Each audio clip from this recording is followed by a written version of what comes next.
All right, guys, the 2022 CrossFit Games age group quarterfinals is done. This stage of the game is over. It was a heck of a weekend. Very emotional weekend for me with ups and downs. I was worried. I'm grateful that unofficially I'm moving on to semifinals, but I've got some things to say about these quarterfinals.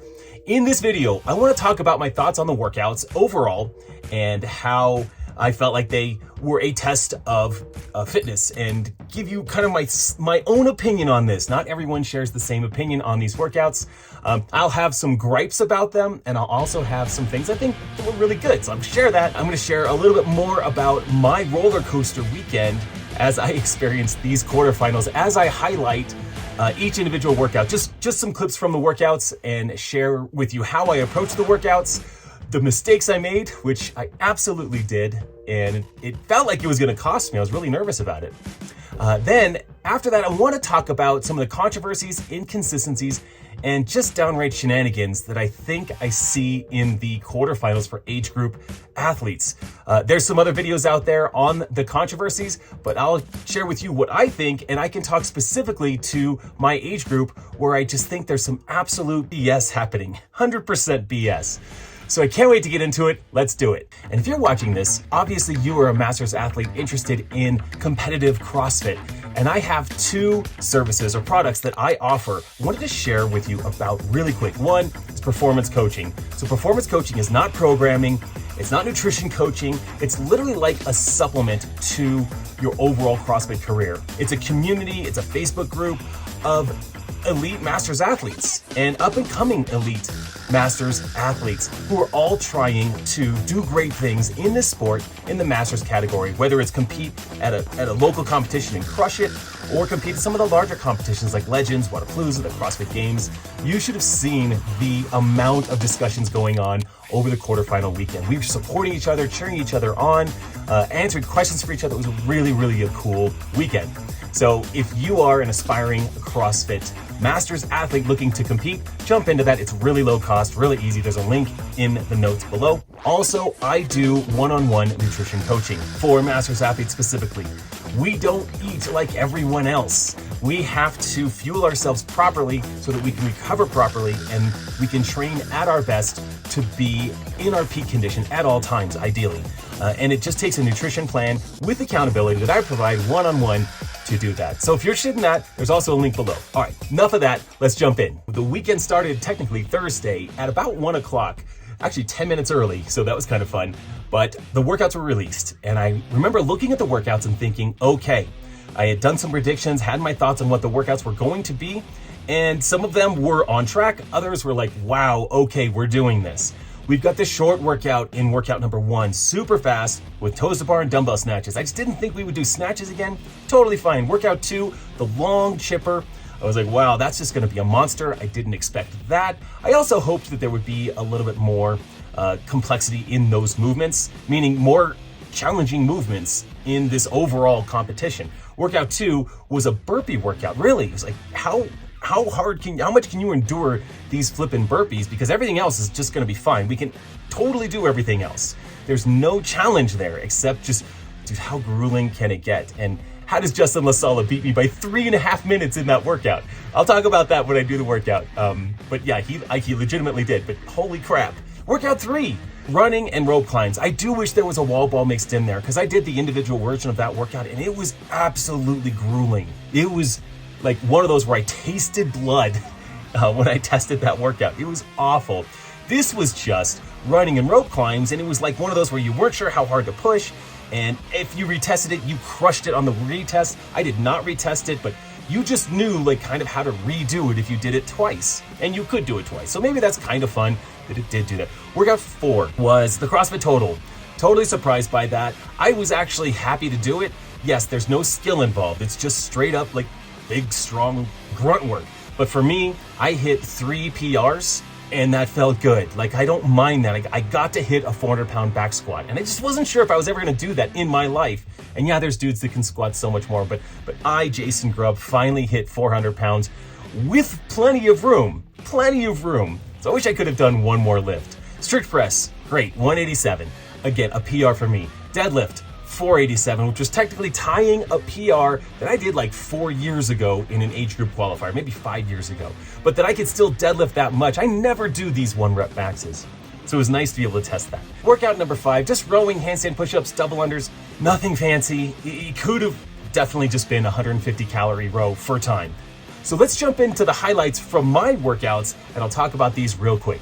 All right, event 1, you just kind of jump into this thing. It was literally just toes to bar and dumbbell snatches. For me, this was a workout where I found myself moving at a decent pace on toes to bar. I wasn't trying to overly kill it. I thought it would get pretty grippy, so I was just trying to do the kind of toes to bar that allow me to hang on forever. Get a nice, good grip on the bar. In fact, if you want a pro tip, like chalk up that bar beforehand a lot, where your grips, get those grips up on top of the bar for the toes to bar, and just jam through them. I probably should have done them faster, but again, in my mind, like this is quarterfinals. I don't need to absolutely die here. Could have moved through my transitions a bit faster, but my goal was just, if I go unbroken on everything, I know I'm gonna be good, or at least that was my thought at the time. And I felt like I did a pretty good job with that. It did get very, very grippy. If you did this workout, you know that it got grippy. And in that last round, like I was absolutely hook gripping that dumbbell on the way down. But I felt like I went on a very decent pace on this. I guess I could have gone faster, and there were guys that actually beat me by 50 seconds. I think in my age group, 50 seconds, and I went unbroken on everything. So obviously they were very fast in their transitions. Maybe they had glue up on the bar, some sort of glue material to not hang up, not slip off. I don't know how they moved a ton faster, but I do see that I could cycle these a bit faster. But it's 20 unbroken, moving over, and I take a couple of breaths on my transitions, and basically every round looks just like this. Now fast forwarding to the last couple of reps, feeling good, just want to get this thing done, and I felt like, boom, I'm gonna get there, and we are done. Okay, good enough time. I felt like anything under 5 minutes was gonna be okay. I did not kill myself here, and this was not the first workout that I did. I actually did the CrossFit Total first. So when it's all said and done in this workout, I could have definitely gone faster. I think in order to get to the games, if this workout was in semifinals, I've got to go faster and I've got to sell out. When I'm trying to qualify for the games and I've got to get top 10, there needs to be some more gambling in my game here. Gambling meaning I'm going to go harder and faster on everything. And the gamble is that I might reach failure. So you always want to get as close as you can, but not cross over into failure on these workouts. Let's jump into workout number 2, and I'll talk about that one next. Let's talk about workout number 2. I've got some thoughts on this and my strategy. All right, event 2 we've got here. So the order that I did these workouts in, I did the CrossFit Total at about 2:30, 3 o'clock in the afternoon on Thursday. Then I moved on to workout 1, which was the dumbbell snatches and toes to bar, and I did that second, literally right after the CrossFit Total. I felt totally fine to do that. I was really tired after both of those, pretty fatigued. And here's what I did, here's my logic and the mistake that I made. So I decided that I really wanted to get workout 2 or event 2 done on Thursday. I didn't want to wake up Friday morning and go into the gym and hit this workout, this huge chipper, with the thought that if something happens in the middle of this, if there's an equipment failure, a video failure, a timer failure, anything like that, that I would have to retest this workout and do 90 burpees again somehow. I just really didn't want to do that. So in my mind, I'm like, I'll just go home, I'll recover, I'll lay down for a little bit, rest, whatever, and then I'm going to come back in, I'm going to crush this workout. And when I got to this workout, I knew I had some fatigue already built in my system, and it makes sense. Like my central nervous system just hit 3 1-rep maxes and then did kind of a hard workout. Event 1 was fast but hard. So once I got into this, I actually felt significant fatigue quickly. I also decided to just do a big set of that overhead squats. Let's just go like 30 and then 20 resting on my back, not taking a break. So I actually lit myself up here in my mind thinking my legs are gonna get to recover for a couple rounds of movements here, forgetting that I had walking lunges to do after 40 burpees. So does all that make sense? Like I'm like in my brain, I just want to get this done. Maybe it'll cost me an extra few seconds because I'm doing it Thursday night instead of Friday morning. When the reality is, this was definitely my worst performance. I'm going to show you some parts of my worst performance. Like I almost failed my last overhead squat with 95 pounds. What the heck is that? Then I get into the burpees and I feel like this is a pace that I can hold for about 90 reps. It's just a down, up, jump, step, step, drop. It's a pretty standard thing for me. I think I need to work on my bar facing burpees. And here's why. Whenever they come up in quarterfinals, age group qualifier, at the games, in the open workouts, I struggle with these. I don't know why, and I can't. It's just something I need to practice. I need to build endurance, build capacity, find the best way for me to do it. But this is my, like, I'm doing 100 burpees for time. This is my way of doing this machine step, hop, step, drop. I literally do that in my head. And it works fine for a while, but I really get fatigued in here.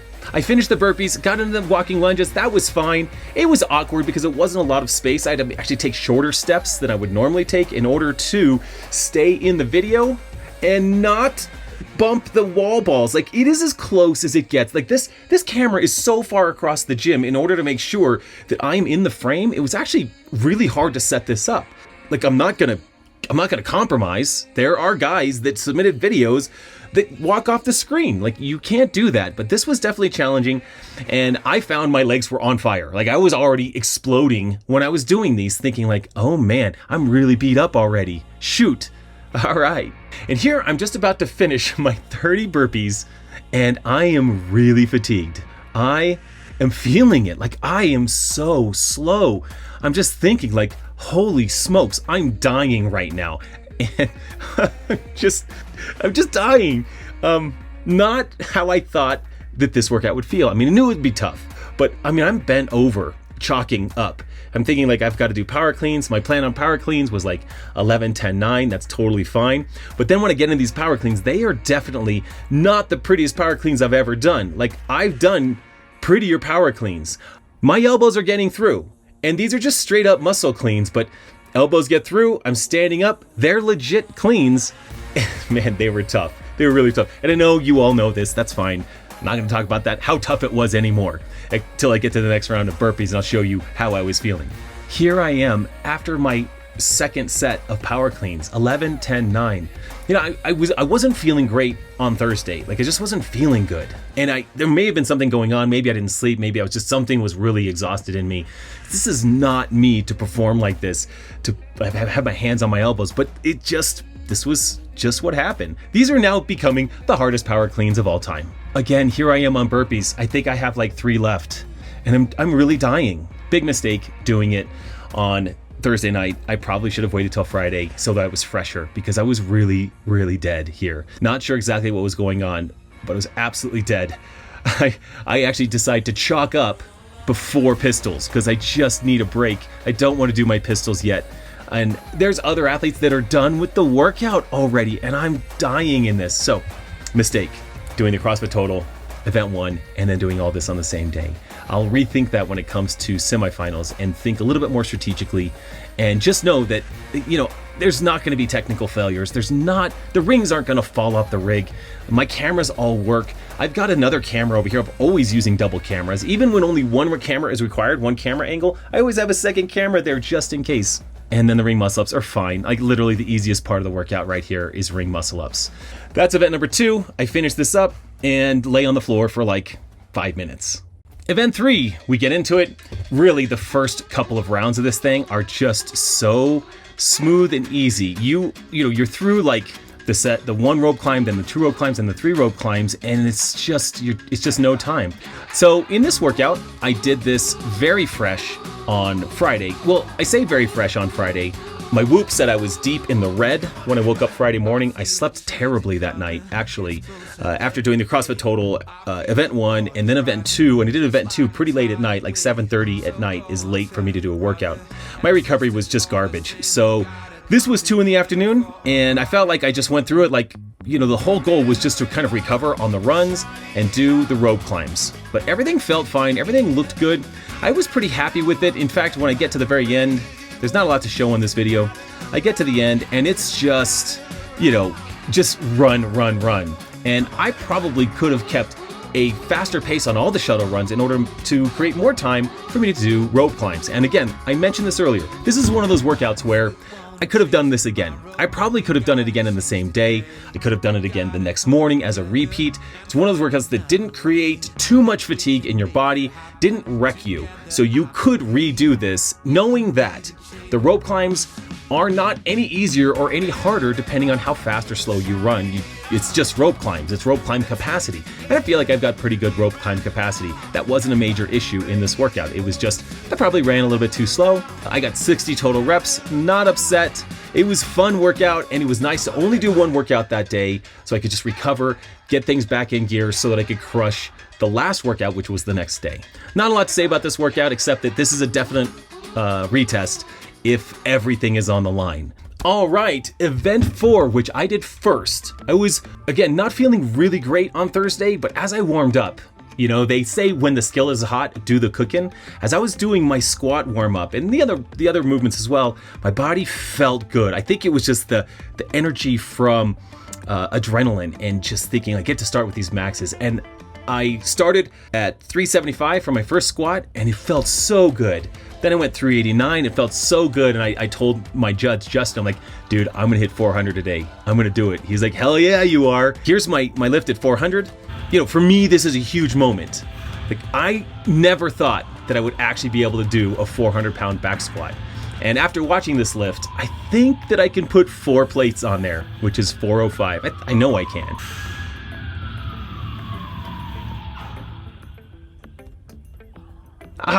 Felt so good. I was so excited. I'm pretty sure I fire off an F yeah, knuckle bumps. Okay, we're good. I got 400 on there. And moving on, we measured everything. Gosh, that's fun. But getting on to the strict press, and with strict press, I also felt good on my earlier lifts, but strict press for me is just a gamble. Like, it could be a pound or two and I'm not moving. And so we got that thing up. That was the third lift. I think 187. That's fine. Okay, I'll take 187 all day. 190 would have been great. Some guys got over 200. That's craziness right there. But it's not a strength, not an overall strength for me. So I did it. And then we move on to deadlift, where it's just trying to manage time and what do I want to get on there for that last lift. My second lift actually was pretty rough, if you want to see it. Second lift, definitely not my best form, not my best lift.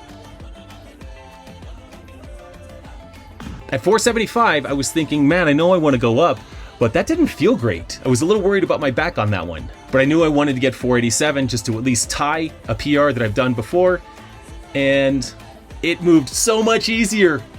500 is in range right there. It would have been really cool to get 500. That is the total. Nothing sexy there, really simple. Just do the work. Set it up, lift the weights. You got 3 attempts, get to depth, all that stuff. We'll talk about that in a little bit. And then we're on to event 5. All right, we're into workout 5, and this was just a rowing workout. If you did it, you know, just a rowing workout. And you definitely felt like the harder you pushed on the row, maybe you were gambling a little bit on those handstand push-ups and those double unders, but then it turned out that every time you got to the handstand push-ups, it was no problem. You got there, and the row didn't affect it. So here's my row. Number 1, I started off really hot, like 1,600 RPMs. I decided to slow that down, settle into like 1,400 for that first round. And if I have some critiques for myself on this workout in particular, it's that when I got off the rower, I moseyed over to the wall. And I think part of it was I wanted to make sure that my judge didn't miss any reps as he was resetting the rower. And I know he wouldn't have. He would have just turned his head. I'm like, I'm going, and I'll just use my voice next time. But I moseyed a little bit. And then after I finished the handstand push-ups, you'll see that I mosey over to the rope. Like, just a casual day in the gym right here. Like, no.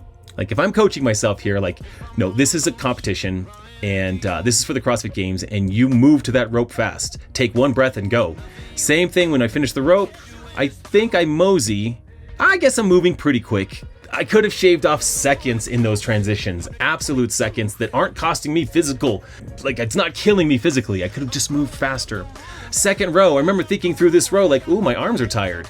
Is this gonna affect the handstand push-ups? Like, I can barely move my arms towards the end of this row, but it wasn't. I held over 1,300 here.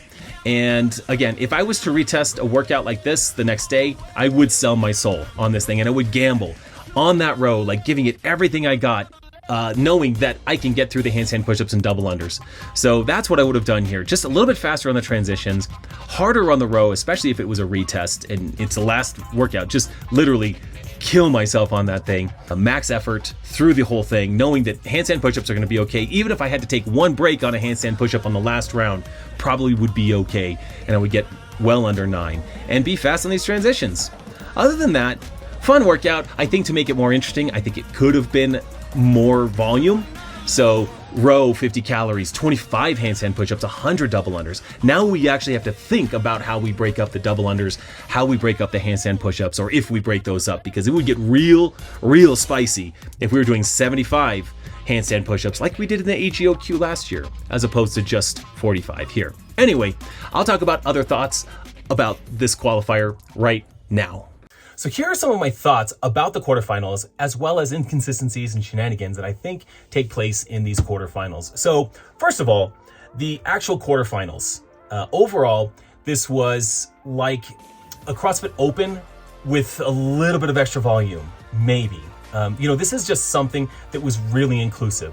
And I don't think that's a bad thing. I would love to have more Masters athletes be able to partake in these quarterfinal events, because it's something they can do.